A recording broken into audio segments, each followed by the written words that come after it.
Hi, I'm Brittany, sitting down with Mike Sexton. Mike, I'm a brand new player, a poker newbie, you would say. What advice would you give to a brand new player?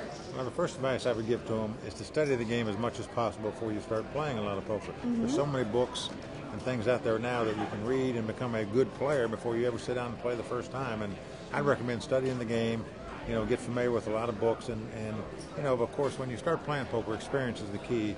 And it takes experience to play where you get comfortable playing in certain situations.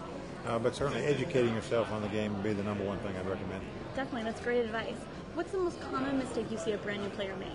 The biggest mistake that the average player makes, or the amateur player makes, I should say, is that he calls his money off too much. In other words, in poker, it's all about betting. The bettor has a big advantage over a guy that's calling, because the bettor has two ways he can win a pot. He can win a pot by betting, and the guy will throw his hand away, and he can win a pot by betting when the guy calls if he has the best hand. When you call, there's only one way you can win a pot. You must have the best hand. So in terms of simple math, you need to understand that betting gives you a 2-to-1 advantage in poker over calling.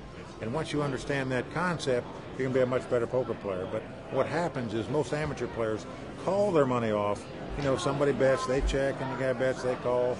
They check, he bets, they call, which is the worst style of poker you can play, calling your money off. So that's the biggest mistake I see players make, and playing too many hands that they shouldn't play. Definitely. What would you recommend for a brand new player, like their first goal to be? Well, the first goal to be, I say if you're going to play online, I recommend a single table tournament, say $5 or $10, where you don't invest much money, but you get a good feel of how to play the game. And obviously when you're starting out playing poker, you need to play smaller limits, where you can afford to play and get adjusted to the game before you move up in stakes. Definitely. Well, thank you so much for sitting down with me. Okay, my pleasure. Advice.